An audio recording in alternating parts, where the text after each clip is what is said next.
Okay, review of purposeful action. The 4 principles of purposeful action. Principle 1, act with purpose.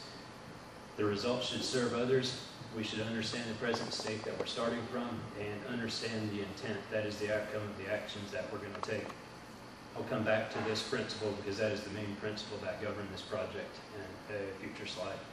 Principle 2, core values that affect actions. Dr. Chopra spoke to that. This is required commitment, persistence, communications, and teamwork, and integrity just as well. But let's see, principle 3, action motivated by levels of desire. Purpose for our organization is service rendered effectively. This is helping us achieve that as an organization.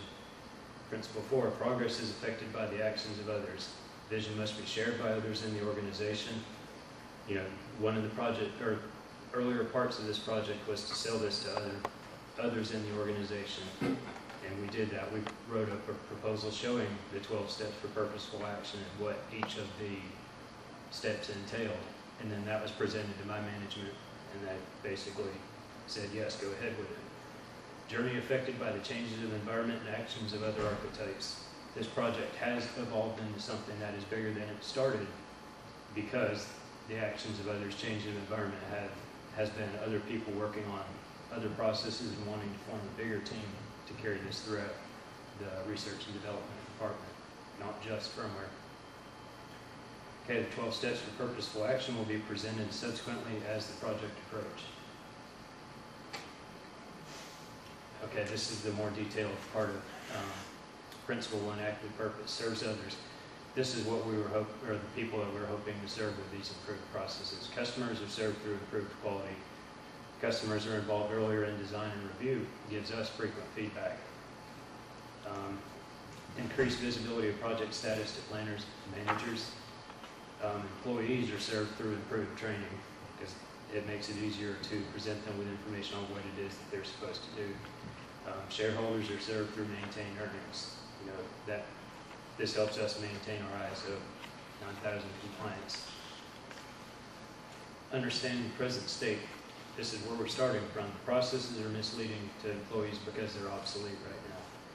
Documents are narrow focus and lack usability. That is, the documents are focused exclusively on firmware development, don't relate well to the other departments. There's no high-level documents that show how the documents are to be applied. Okay, audits show documented processes are not always followed, insufficient project progress for larger developments, and there's a strong business case for resources to update these documents. Understand the intent for action. Quality documentation portrays current project management development system. In other words, we want it to reflect our real processes, the ones we currently use. We want to completely identify the internal and external customers and the services provided to them. Quality documents serve as a reference to current and future employees. Compliance to documented processes noted during future ISO 9000 audits. Maintained ISO 9000 certification increases our business opportunities.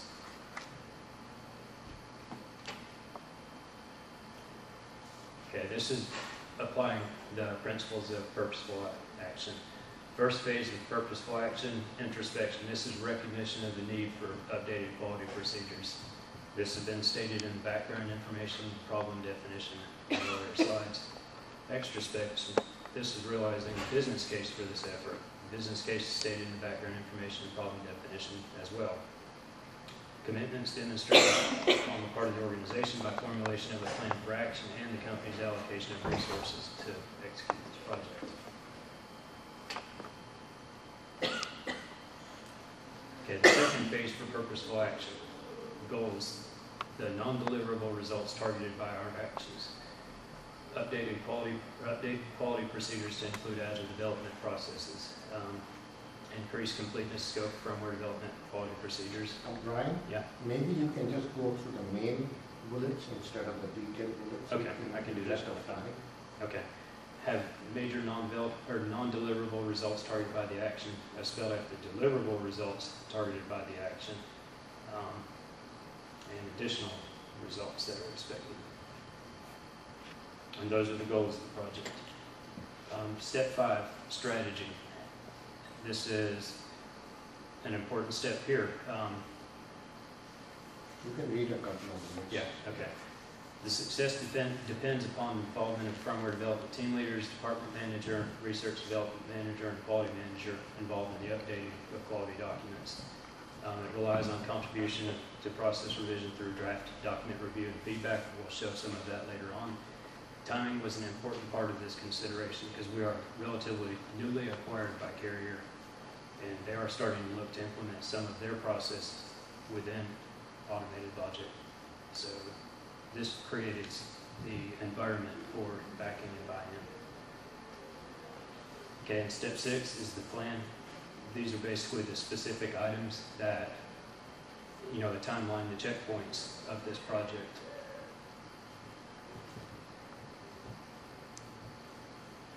Okay, step 7 and 8, I combine those. That's the organization and staffing, the organization of the people that were necessary for this project, both from a Capstone project standpoint and from a company level standpoint. I'll have the organization chart for the company on the next page. Guidance, there are several interactions with Dr. Chopra and others getting guidance on this Capstone project. I solicited information from our quality managers, my own managers in regards to the project itself. As well, I provided guidance to them as far as what I would like them to do to provide feedback and meaningful input into this project. Okay, this is the organization chart.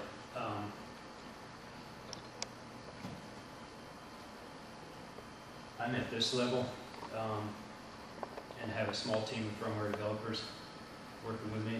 This is my immediate manager and his immediate boss. And this guy, Steve Michelle, which is the director of research and development, is the one that wants to see this process carried out through all of the research and development department. There are other teams that I have not shown here just in the purpose of keeping it neat, space limitations, but there are 3 other departments that are underneath this same manager that are also part of this process.